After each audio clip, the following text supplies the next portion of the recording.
Hello and welcome back to the channel. In this video, I'll be showing you how to download Asphalt Legends Unite on your PC. But before we continue, check the description for links to gaming mouse and keyboard options if you're interested. Now, let's get started.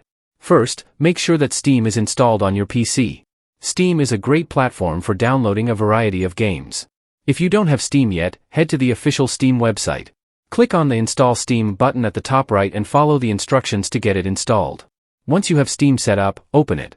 If you don't have an account yet, you can create a free one by clicking on Create a Free Account and entering your details. Once logged in, go to the search bar in the top right and type Asphalt Legends Unite.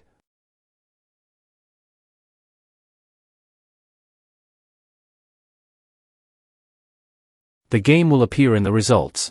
Click on the game's name to go to its store page. Since Asphalt Legends Unite is free, you can just click Add to Library.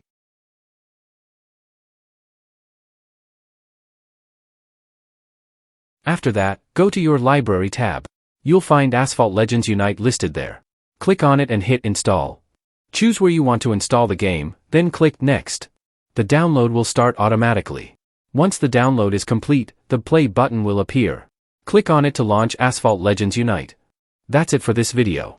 I hope you found it helpful. Bye bye.